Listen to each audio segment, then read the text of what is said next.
Please welcome to the stage, Hannibal Buress!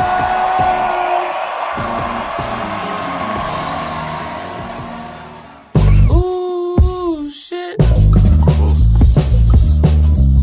Yeah.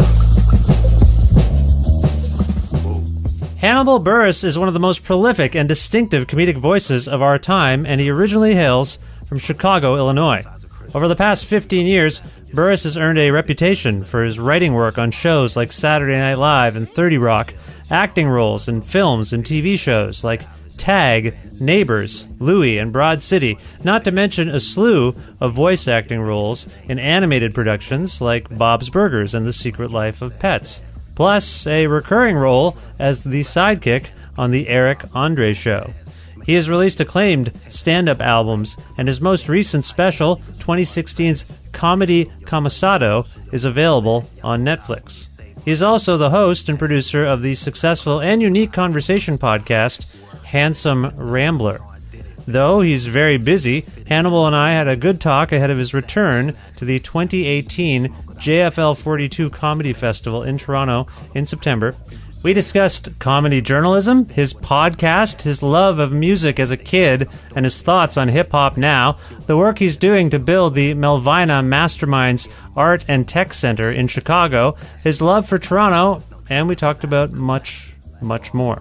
With in-kind support from Pizza Trokadero, The Bookshelf, Planet Bean Coffee in Guelph, Planet of Sound locations in Toronto and Ottawa, and Grandad's Donuts in Hamilton, and, of course, listeners like you who make flexible monthly pledges at patreon.com/creativecontrol, download episodes, and subscribe to this podcast. This is the 428th episode of Creative Control, featuring Hannibal Buress, with your host, me, Vish Khanna.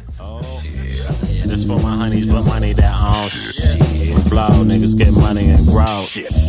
Oh. I ain't got no fur coat, but I got a book bag full of Merlot. I'm lying, I ain't got no fucking Merlot. I drink whiskey, but I do want a fur coat. This shit is trippy. What? Just in the bar, spitting bars at the bar. Go to the bathroom, take a shit, then I hop in a Uber car. Too bizarre, you know who you are. You should get hit by a moving car. You stupid ride, maybe too exhaust. What's going on? Are you retarded? I'm not retarded. Is that your father? A tragic liar? Hi, Hannibal. How's it going? It's going all right. How are you? I'm very well. Where in the world are you? I am pulling into St. Louis in about 30 minutes. Oh, cool. Oh, you're on the road right now. Yeah. Okay. How's it going out there on the road? It's been going well, man. It's been going well. Been having a lot of fun shows and been really good crowds. The new material is feels good and it's been good to, as I've been on tour and doing back to back shows. I've gotten into a good rhythm and gotten a good feel for the stuff. So yeah, I've noticed that I was reading a couple of the interviews you'd been doing recently, and I feel like every time someone like me says, "So what are you talking about?" during your show, you kind of defer. You kind of say, "Well, you know, whatever's going on." Is that a tactic on your part to not spoil the show, so to speak? I don't know. I mean, I just feel like, I'll talk topics a little bit, but me personally, I don't know if that's a driver for audience members, whether they're on the fence or not. I don't think somebody's reading it and saying, "Oh, he's talking about this. I'll go now." Versus, people want to go if they like me or not. It's not a subject matter thing, I think. Yeah, I think people are asking because they just want to know what's on your mind these days. That's all. I get that, but that's how you come to the show. I mean, in a phone convo really doesn't explore that the way the show can, you know? Yeah, no, I to be honest, I don't want to know. I'm going to come see you when you come to Toronto, and I want it to be a surprise. I have thought that in my work, and I wonder if you have a perspective on how journalists cover comedy, because sometimes we ask questions like this. Sometimes in our reviews, we give away, I think, too much of what happened. You know, do you have do you have advice for journalists on how to cover comedians? I don't know. I mean, I do have some I don't like when bits are quoted in full, but then also I get it that sometimes bits are quoted in full, but I don't think that ruins the show for people the way we think it does. But it just when you see the whole bit, like word for word, you're like, oh man, why they do that? Well, That's the whole thing, especially in a profession, that's based on surprise. You just said what I'm gonna say, yeah, no, and it's not recorded yet. Yeah, I hear that. So is paraphrasing okay? Like I'm just curious. I Like guess so, but then I still, acknowledge that. I mean, I think not a huge amount of the audience is reading the reviews and getting it spoiled by that. You know what I mean? yeah, yeah. But I don't know. I mean, it's just I don't have any notes for you guys. I'm sorry, I don't have any notes. No, it's something I've been conscious of in my own. Like I try not. Earlier in the early days, I would be like, "Oh, the comedian said something. I'm going to try to quote it because they said something, and I want to get it right. I want to get it accurate." And now I just avoid it. I just sort of talk basically about the subjects, and I think that's probably the best thing to do. Yeah. Yeah. Somebody yelled out. What was I at? Yeah, somebody just yelled out something that it was a spoiler for a bit, but it wasn't even a main part of the joke. But they yelled it, and it kind of threw the rhythm off, and it probably was really annoying for whoever was sitting in front of that person. Yeah. You've dealt with hecklers for a long time. Do you know what that impulse is for someone to get involved in your show and potentially ruin something? I don't. Because I mean, maybe if somebody yells out during my show multiple times, we should interview them afterwards and say, "Hey, what's up? What's up with you? What's going on? What's going on? What's up? Yeah. How's home? How's work? How's relationships? Why are you doing this? Are you just drunk? Did you think it was helpful? What's going on exactly?" Yeah, no, I think they need to be spoken to. Now, speaking of interviewing people, I have to say I'm really enjoying your podcast, Hannibal Buress, Handsome Rambler. It's really well done. Thank you, man. Appreciate that. Yeah, there's lots of nice little special sort of editing, like auto-tune. There's just like nice little treats in it. You've done something kind of interesting with the form. And I will say, you have what we would call in the industry a unique release schedule. How would you describe the release schedule of your podcast? Yeah, so I have two conflicting traits that really affect the release schedule. One is that I'm super meticulous about editing and different points and finding stuff to splice in with the show. I'm super meticulous about that. And then the other thing is that I hate listening to myself. Mm-hmm.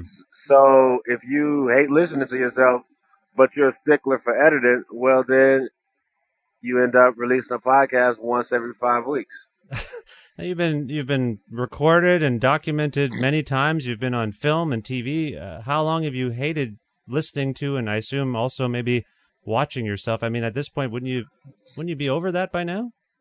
Actually, it's not even, I wouldn't say it's hating. It's just kind of, I don't know if it's a procrastination, because once I start working on the episode and get into it, then I'm fine. But it's just getting to it where the idea of listening to myself for an hour, or an hour plus just to edit can be a bit much. So that's all it is. Okay, now you've entered a pretty crowded, saturated realm podcast. Did you have a vision for what you would do with a show if you had one, and how it would be sort of unique? Initially, did I have a vision? Yeah. No, it was just really I was doing it to try to build ticket sales. Yeah. And then it went beyond that. It wasn't really about that anymore. It was just more about having fun and then having guests have a different experience than they do on other shows. And so can you, just for people who haven't heard the show yet, like I was just listening to the Chris Set It Off Jones episode, which as we're speaking, I think is the most recent one, When you say it's a different listening experience, how would you distinguish it from maybe other shows? I mean, we have a few different instruments usually. So there's a drum machine, a theremin, auto tune, a crittery, guitar-y, this other kind of keyboard. Yeah. So about comedy and life, and then at points we'll just veer off into song and freestyle and make up stuff. Yeah, that makes it really unique. And it's really and it's kind of it's fun just to at any point veer off into the song. Now you seem to be, if your appearance on the Jean Grey record recently is any indication, you seem to be maybe making more forays into music. You've done this before. You've appeared on other people's musical records, as I recall. Is music in the offing? Is it coming? Are you going to get full on into it? I'm going to put out a project eventually, man. Before I started doing comedy in high school, in my first year of college, I would just kind of make goofy songs with my friends. My friend Dave had a beat machine, and he would make these beats, and I would rap over them and freestyle. So, and I always freestyled around friends and that type of thing. So, I've enjoyed music from the beginning, and it's been around. I've been a fan of it since I was 19, so it's a big part of my life. Yeah, as a listener, like, do you remember when you first were intrigued by music as a fan, and then I guess how you developed your own skills as a musician? Well, I grew up in the 80s, so I mean, Michael Jackson, I remember listening to as a kid. Everybody liked Michael Jackson, and MC Hammer was huge in the mid 80s, mid to late 80s. So I remember doing the Hammer dance and watching the I'm Bad video and all that stuff. And then, as I got a little bit older, just listening to whatever my brother was listening to. I remember he used to listen to BDP, Boogie Down Productions, and KRS-One and that type of stuff. And then from there, as I got a little bit older, I would start, they had, I don't know if they had a version of this in Canada, but there was like the BMG or Columbia House 10 CDs for $1 thing. Oh, yeah. Yeah.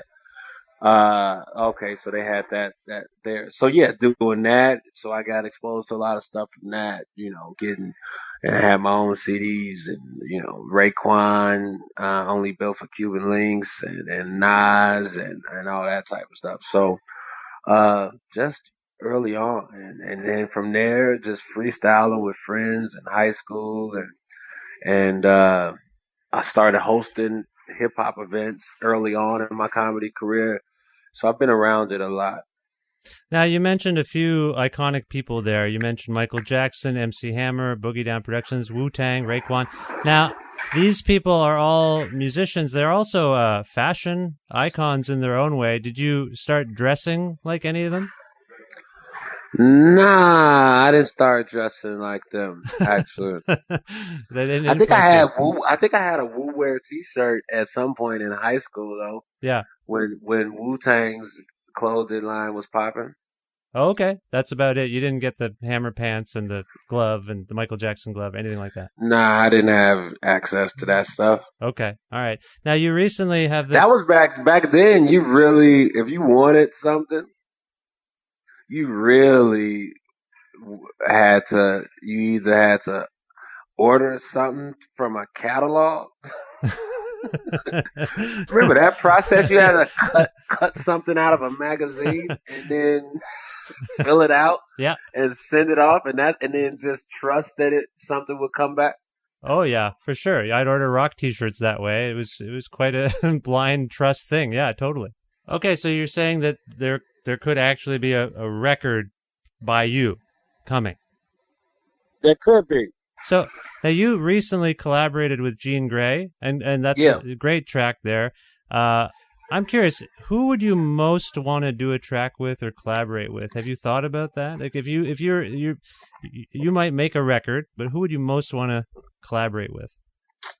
Who would be great to collaborate with? Just me and Usher. Usher. No, actually Fonte. You know the rapper Fonte? I'm aware of Fonte, yeah. Fonte is great, man. Actually, we were working on something a few years ago, but we didn't end up putting it out. But he's such like a great lyricist and such a quick writer and a funny dude. I love his music, but he's just a hilarious guy. So he'd be a great collaborator. Do you ever find yourself like I'm a early hip hop fan? Like I've been a hip hop fan for most of my life, and sometimes I don't know if this says more about me getting older. I sometimes find it more difficult to relate to the newer generation of rappers and what's going on. Do you ever have that? Do you feel like you're kind of losing your connection to hip hop in any way? No, I mean no, because you just find what you. I mean, if it depends if I'm in the mood to want to relate, then I listen to stuff that does that. Yeah, You know what I mean? yeah, Um, you do the same thing with television. If you want to feel or feel something or you want a certain type of emotion, you pick the type of content that gives you that. sure, yeah, So if I want to listen, just turn my brain off or work out, then I'm listening to something different than when I'm just really being contemplative about life. So there's artists like Odyssey or Fonte also that really, or even Open Mike Eagle and a bunch of people that really talk about just what it is to be a dude in your mid 30s. hmm hmm And so that, you just have to find what you want. There's somebody talking about what you want to hear. You just gotta put in a little effort to just get that. Like Fonte just got a couple songs just talking about just eating healthier, and you gotta go. I mean, he makes it sound slick, but it's just like, yeah, man, just yeah, my father died from eating terrible food, and blah blah blah. I need to take better care of myself and eat that, so all this type of stuff. So yeah, there's hip hop is wide ranging, man. So if you want party music, you can have that. If you want just some chill stuff, you want amped up stuff, you want real life, just everyday man rap, that type of thing. So there's all those options always available. yeah. I feel like this is true of a lot of artistic expression. There's a generation that can't relate to the new comedians. There's a generation that can't relate to the new TV shows. I guess it's probably just more about me and you, and less maybe about the art forms. Maybe I don't know. Yeah, maybe it's not for you. Yeah, yeah, It's just you find what's for you yeah. or what you like. Now, I read something recently that I found interesting. It suggested that you're contemplating a break from comedy of some kind. Is that accurate? Uh, did I say that? Yeah, there was an article that now seems to be under a paywall. I was trying to find it before we spoke because I'm like, that seemed odd. It said you felt like you might slow down a little in some capacity because you've been going. I mentioned all the projects. You got the podcast. You just starred in a film, Tag. It seems like you have been busy, but yeah, you were quoted as saying you might start to just contemplate slowing down a little. That's not true? Yeah, maybe, man. It might. I mean, we'll see after I finish touring this around and eventually package it and sell it as a special. We'll see how I feel after that. I've been trying to just travel more for leisure and have some different non-entertainment related experiences. So, uh, yeah, I think it's good to just really take substantial time to just do other stuff, man. Yeah, it sounds like you're in a zone where you're maturing, I guess, for lack of a better term. I mean, you've been a working comic for a long time, and I'm curious, has your relationship with traveling and touring changed as you've gotten a bit older? Yeah. It's not as much about partying and all of that. I just try to just be comfortable Yeah. and do work. I'm not drinking, so that's been interesting. Not just because sometimes you're still around drunk people, like it was some girls on the bus last night after the show. I had left the bus and I went back to the hotel for a bit. And I came back to the bus and they were drunk. Like they were hanging out with somebody else, like somebody else just touring with us. And they're drunk. And I just couldn't take it. And so it was one of the girls. I think she was joking, but she was yelling about something. And I just said, "Hey, can y'all please just leave? Yeah. Please, just go. You're mean. You're mean. No, just go, please." Ah. It's just, but it wasn't just. It's just. I don't even know if they were doing anything particularly outrageous. It was just. It was late. Like, get out of here. I don't. Is this so? This But is at a different time. this is a new thing for you, right? Like I will say personally, I've never drank, and that has put me in an awkward position, like the one you were just describing on the bus, where you're surrounded by drunk people, and you start to feel like you're kind of a killjoy, even though you're just doing your own thing. You know, you're not drinking. I'm just curious, and I'm fine with it. Like my friends drink, my wife drinks, it's fine. Why did you decide to stop drinking? I think it was just because, for one, I had a lot. I think it was. I put up some big numbers over the years, and I think it was time to retire. But one, it was just an easy way to try to get healthy. Because I remember before some specials, I would stop drinking for a couple weeks, and then just stopping for a couple weeks, you'll see your body and face change completely. Yeah. Just for a couple. So that was it. Where I would say, man, let me just see how this goes. Just try to get healthy. But then what happened was that I stopped, but I wasn't working out. So I had crazy sugar cravings. When you stop drinking, the body craves more sugar. Mm-hmm. And so I was just crushing Reese's cups. And so I started, so it was a health thing. So then I had to start working out to actually be healthy. So it was just more of a lazy man's way to get healthy. And then I kind of just kept going with it. So now that you have this sort of regiment, this drive to not drink, to be healthy, that in itself is kind of, for me, that's a fulfilling thing. Are you feeling beyond your health? Like, are you just sort of feeling like mentally stronger? Definitely, man. Just because my brain isn't really, like, when you're drinking, you kind of give up that time that you spend drinking. And if you were drinking heavily, then you give up the time on the other side where you're recovering from a hangover. So just with that alone, you're talking on some nights you're getting back 6 hours or so of optimal brain time. Yeah, no, I hear that. I hear that. Well, you are on the road, and you're coming to Toronto, which you've been to before. The last time I saw you in Toronto, it was just one of the best shows it was one of the best shows I'd seen at JFL 42. It was one of the best shows I'd ever seen. I feel like you really, I don't know when that was. Do you remember when that was? What was it, 4 or 5 years ago or something? I think that was 2015. Yeah, right. That was, honestly, I was just overwhelmed. Do you remember it? At Sony Center? Did it feel like a special show? Do you remember that one at all? That show was great. I remember that show going really well. It had a really good vibe. I think did we do Gibberish Rap that show? Yes, you did. Yeah, we did Gibberish Rap, and there was some guy that was yelling. I tore him up, and yeah, that was fun. Yeah. So, do you have any so those are some memories you have of Toronto. When you think of Toronto, if you ever think of Toronto, does something kind of come to mind? Do you have an association with our city that might be fascinating to hear? I'm just curious. You're a visiting artist, so I'm just curious what you think of when you think of Toronto. Kawhi Leonard. Oh yes, we're very excited about that. I know you're a basketball fan. How are you feeling about how that's going to all go down? No, I was kind of joking because he's new.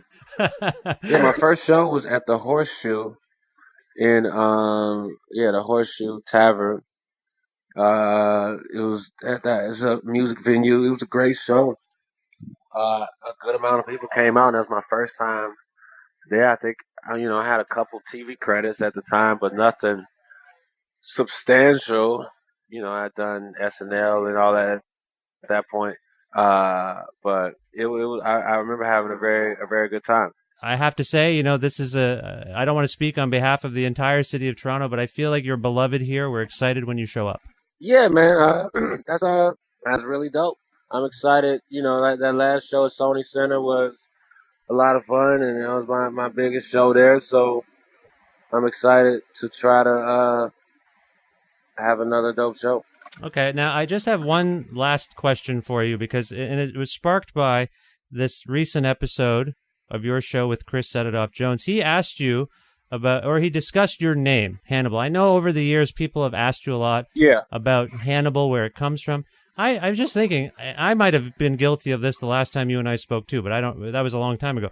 My question is, has anyone ever asked you about your last name? Has anyone ever asked you if you know the origins of Buress? People ask if I'm related to Plaxico, the football player, but nobody asked me the origins of that. I'm assuming it was a slave owner with the last name Burris. Oh, okay. Right. So maybe there's a reason they didn't ask you. I just wondered if you knew. Are you like an Ancestry.com person? I'm not. I want to do that, all that DNA test and stuff, and see what it brings up. Yeah. Well, it's just maybe it's a left to center question, but I just realized everyone's always obsessed with your first name. I thought Burris is a fascinating name, but now you mentioned it might not have the best history. So I appreciate what you're saying. I guess very simply, what's next for you? I feel like we've covered some things, but do you have a sense of what's coming up next beyond the tour and the shows? Really just focusing on making this show as dope as it can be, and putting it out. So that's my main focus. I'm working on that, and then I got a nonprofit that I'm working on in Chicago. This arts and tech center called Melvina Masterminds. So just dealing with the planning for that. What's your role in this art center exactly? I mean, I guess just the founder, and I got the building, and so I guess founder and programmer, I guess. So who is it, or there's two questions, I guess. What prompted you to want to do something like this? And two, who does it sort of ultimately benefit? What prompted me is just, I was just, on the charity side of things, I think I was just doing a lot of check writing without real action on my part. And so this was a way for me to kind of, I just saw that, I just thought it'd be cool to have this type of thing. It's in my old neighborhood, so it's nothing like that. It's really close to where I grew up, so I just thought it'd be good for just kids to have different options and just a different level of engagement, to be able to, have a spot where they can sign up for coding classes or different music programs, and just try to just create a different type of space where people can just grow and learn new things. That's amazing. Did you happen to see the special about LeBron James's giant complex in Cleveland? I didn't see the special, but I saw the news about that. Yeah.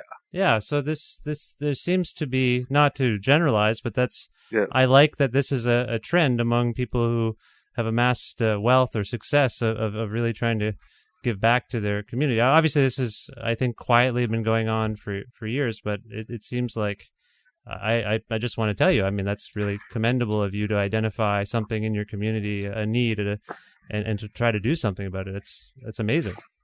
Yeah, man. And it's just, really, for me, it's just, I have access. It just allows me to access a bunch of different worlds. Because when you're doing that type of project, you have to pull from a lot of different resources, whether it's,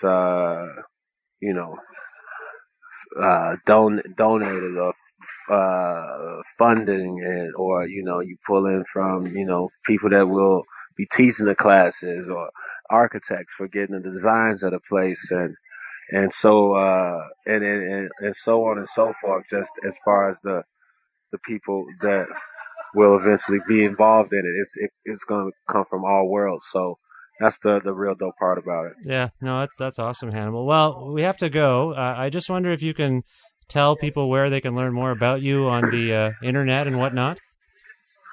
You can learn about me at. I was about to say my website, but I don't know if that gives that much info.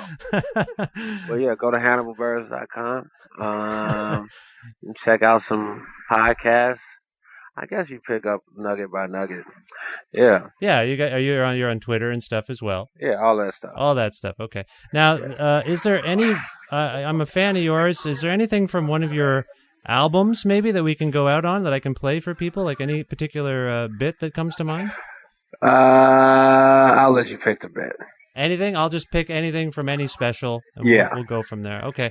Well, Hannibal, right. I thank you so much for this time, and I wish you the best of luck in the future. For sure. Thank you, man. I'm trying to structure my life better. I spend too much time on the internet. Way too much time on social media, on Facebook. I waste too much time. I can't just look at a status and move along. I see the status got 36 likes. Can't accept it got 36 likes and move along. I got to click on it and start reading the names of the people that liked it. Oh, yeah. Jim would like some shit like that. Huh? That's a waste of my life. What am I doing with my life?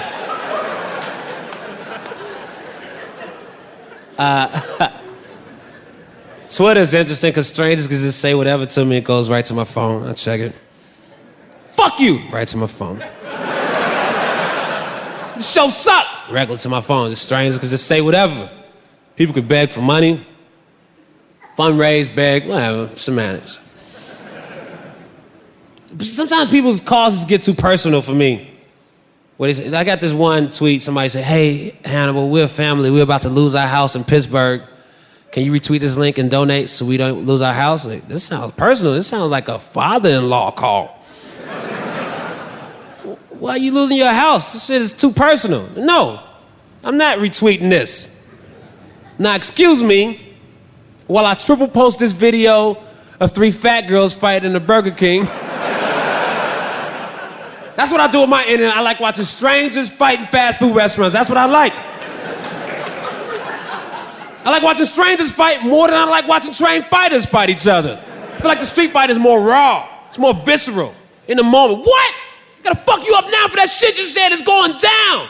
Fucking you up with boxers. Yeah, I'm gonna fuck you up. In August. 7 months, dog. I'm whooping your ass. But until then, I'm getting in real good shape for this fight. I'm gonna watch film of your other fights. Do a lot of research on you. I'm gonna have one of my friends come over. He's a fighter. He's gonna fight me as if he was you. Gonna be a lot of simulations and sparring happening. And when we finally do fight in August, you know what? Actually, before the fight, we're gonna meet up. We're not gonna fight. We're gonna take a lot of pictures together like this. Real angry pictures together, promotional photos. We're gonna get our faces real close, might even touch lips on accident, dog. And when we finally do fight, I'll box defensively for 12 rounds, and then we'll just let the judges decide. There's no judges at the taco spot at 3 in the morning. That shit just goes. I don't like informed boxing commentary either. I don't want to hear some dudes try to sound smart while they're talking about 2 other dudes punching each other in the face. I don't need your intelligence right now. I see what's going on. Floyd Mayweather is very elusive. He's a great counterpuncher. He has a lot of power in his... Oh, shit, the little dude just knocked the fuck out of the big dude. I didn't expect that at all. Holy shit. Yo, these girls are fighting over here. Their titties out. We live out here. Shot time. You know what it is. These girls fighting here. It's titties and me and titties. That's why I want to get in shape through either kickboxing or jiu-jitsu, something like that. Because it'll suck to be in shape through other means and then get your ass whoop your friends and wonder what happened. Hey, I heard Hannibal got his ass whooped. What's up with that? Thought he was in great shape. Oh, yeah, he was in good shape, but he was doing a lot of cardio. But since he was doing a lot of cardio, he was able to get his ass whooped for a really long time. Been in a few fights, man. I've been in a few scuffles. I think my winning percentage is about half. Which isn't that bad. Because I'm not a professional fighter. You know who gets beat up? People who fight for a living. So I'm not going to feel bad if somebody that only does that.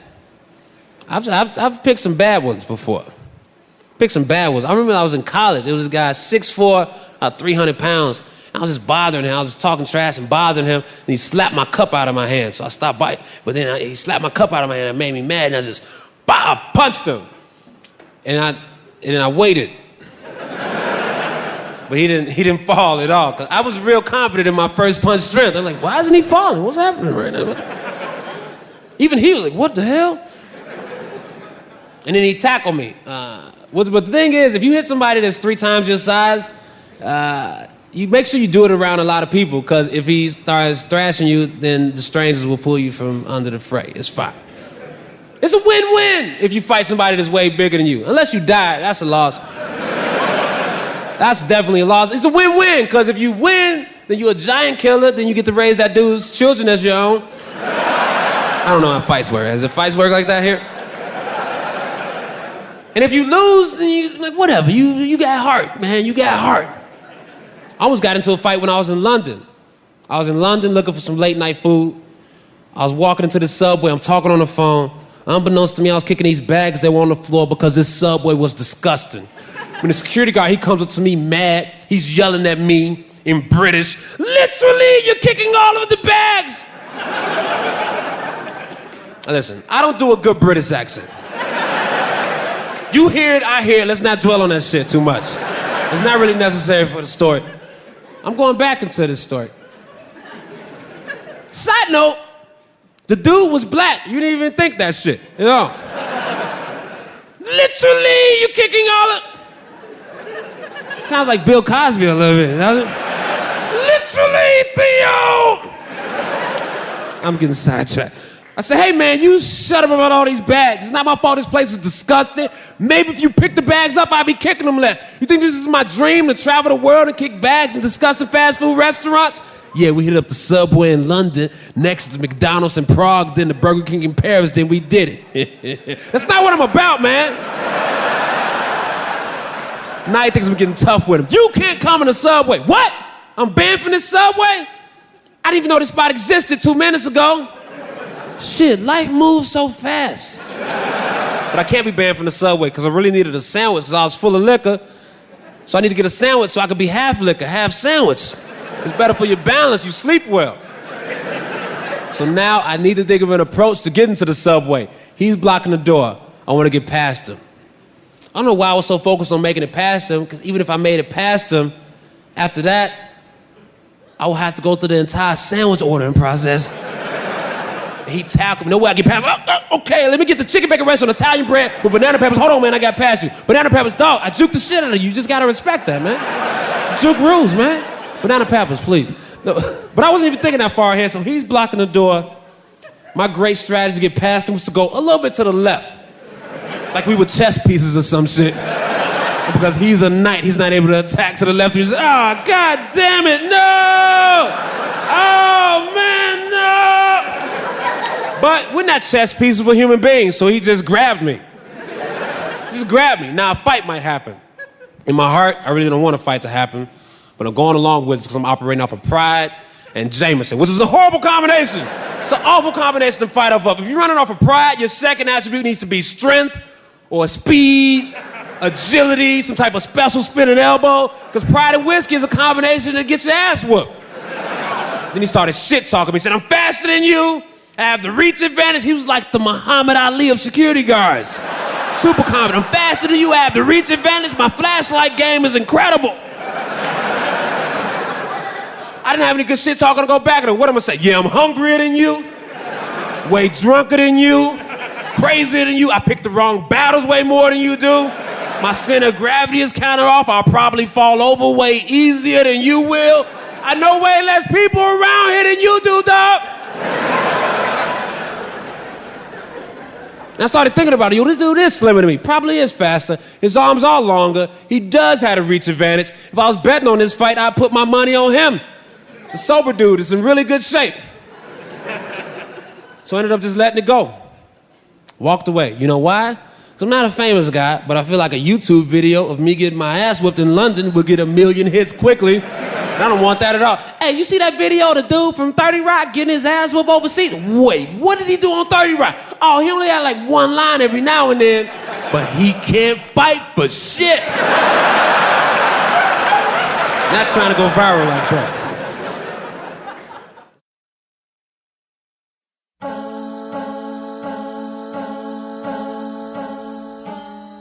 From the 2014 album Hannibal Buress Live from Chicago, that was I Am Not a Boxer. Special thanks again to Hannibal Buress for being on this, the 428th episode of Creative Control, which is part of the Entertainment One podcast network and is available on all iOS and Android platforms and also on things like Spotify, YouTube, and Audio Boom. If you can't find an episode you're looking for on any of those platforms, or if you want to learn more about me and sign up for my regularly scheduled newsletter, please visit vishkhana.com, vishkhana.com. You can also like Creative Control on Facebook, follow us on Twitter at vishcreative, or follow me directly at vishkhana. You can listen to a radio show version of Creative Control on Wednesdays at noon Eastern Standard Time, around the world on at cfru.ca, I should say, or on an actual radio at 93.3 FM if you're in or near Guelph. Also, please visit patreon.com/Creative Control to make a flexible monthly donation to keep this podcast going. You can be in any amount you like, and you can cancel at any time. It could be $1 a month, $3 a month, $5,000 a month, whatever you can afford and feel willing to do. Again, patreon.com/Creative Control. I'd like to thank the in-kind support I receive for the show from the likes of Pizza Trokadero, The Bookshelf, Planet Bean Coffee, Planet of Sound, and Grandad's Donuts. Also, my friend Jim Guthrie lets me use the instrumental version of his song The Rest Is Yet to Come each and every week. And if you want to learn more about Jim and his music, and I urge you to do so, visit jimguthrie.org. And finally, thanks to you for listening to this show and subscribing to this podcast and maybe telling others to do the same. It means a lot. I will talk to you very, very soon. Bye for now.